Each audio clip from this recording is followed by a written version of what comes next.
บายดีมิวบอนทุกคนเนาะทาง YouTube มาพบกันมื้อนี้กับมีผู้ชาแนลเนาะได้นำเอาคลิปดีๆมาฝากกันเช่นเคยเนาะกับคลิปนี้พวกเราจะมาแนะนำเกี่ยวกับวิธีการเข้าไปชำระเนาะค่าอินเทอร์เน็ตบ้านอินเทอร์เน็ตห้างหรือว่าห้องการสำนักงานต่างๆเนาะเราจะมีการชำระผ่านทาง BCEL1 แอปเนาะซึ่งเป็นแอปหนึ่งของทางธนาคารการค้าเนาะเพิ่นได้ผลิตขึ้นมาหรือว่าเฮ็ดออกมาเพื่อให้ตอบโจทย์ในการใช้งานของเราได้สะดวกสบายขึ้นบ่จำเป็นต้องเข้าไปชำระที่ศูนย์บริการเนาะหรือเป็นทางธนาคารจังซี่เนาะเราควรจะเอาเวลานั้นไปเฮ็ดเวียกเนาะหรือว่าเฮ็ดเวียกเฮ็ดงานของเราเนาะเอาไปใช้ในที่ว่ามันเกิดประโยชน์เนาะเวลาของเรานั้นก่อนที่ทุกคนจะเข้าไปชำระค่าอินเทอร์เน็ตนี้ได้เนาะทุกคนต้องมีบัญชีของธนาคารการค้าอยู่และในนั้นต้องมีเงินอยู่เนาะ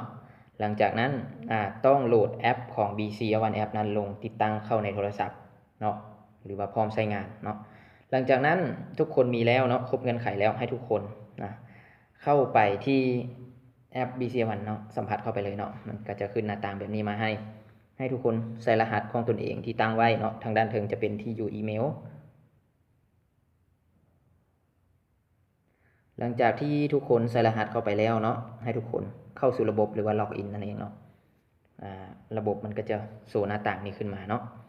แล้วให้ทุกคนซอกหาโลโก้ที่เป็น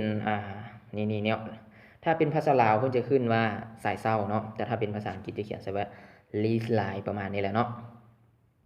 ให้สังเกตเบิ่งเนาะมันจะเป็นรูปหน่วยเราเตอร์เนาะมันจะเป็นรูปหน่วยเราเตอร์เดี๋ยวหน่วยโมเด็มอินเทอร์เน็ตที่เราติดตั้งไว้ในบ้านนั่นแหละ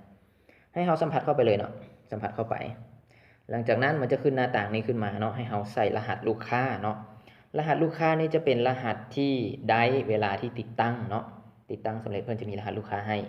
หรือเวลาที่เราไปจ่ายเงินไปชำระเงินที่หน้าเคาน์เตอร์เนาะศูนย์บริการเพิ่นจะมีบิลรับเงินให้เนาะบิลจ่ายเงินบิลรับเงินมันจะมีระบุcustomer ID หรือว่าเป็นรหัสลูกค้าให้เราป้อนรหัสลูกค้าของเราเข้าไปเนาะอันนี้จะยกตัวอย่างอินเทอร์เน็ตของข่อยเองเนาะข่อยก็เป็นลูกค้าของเพิ่นนี่แหละเนาะค่ายที่ข่อยใช้คือ T-Pass เนาะรหัสของข่อยแม่น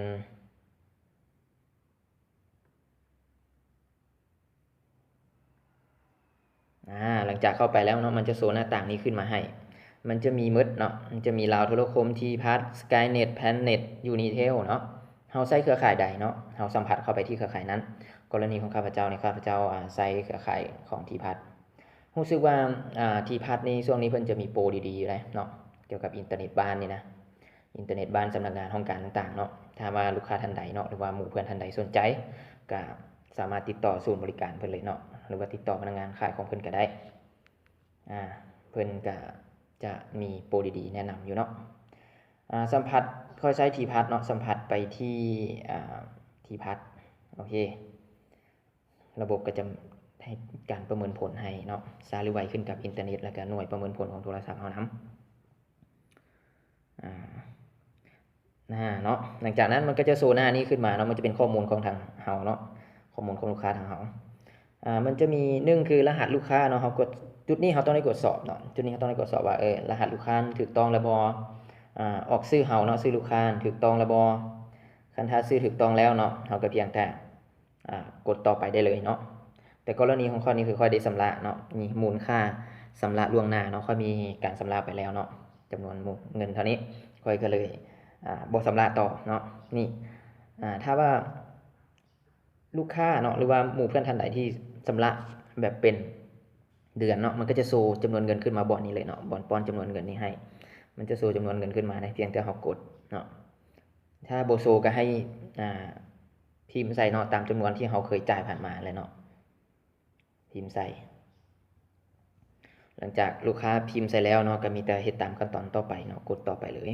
และในคลิปนี้ค่อยจะบ่ได้แนะนำไปจนหมดเพราะว่าค่อยได้มีการจ่ายไว้ล่วงหน้าแล้วเนาะคือที่เห็นและถ้าค่อยบ่ได้จ่ายค่อยจะเฮ็ดขั้นตอนตัวนั้นต่อไปให้เนาะแต่ว่าตัวนี้ค่อยจ่ายแล้วค่อยจะบ่จ่ายค่อยจะเอาเงินส่วนที่ค่อยมีนี้เอาไปเฮ็ดอันอื่นก่อนเนาะก็ขั้นตอนต่อไปก็คือกดถัดไปกดต่อไปนั่นเองเนาะมันก็จะโชว์หน้าต่างขึ้นมาให้ว่าสำเร็จแล้วเนาะมันก็จะติ๊กเป็น เครื่องหมายถูกสีเขียวหลังจากนั้นก็เป็นอันว่าสำเร็จเนาะ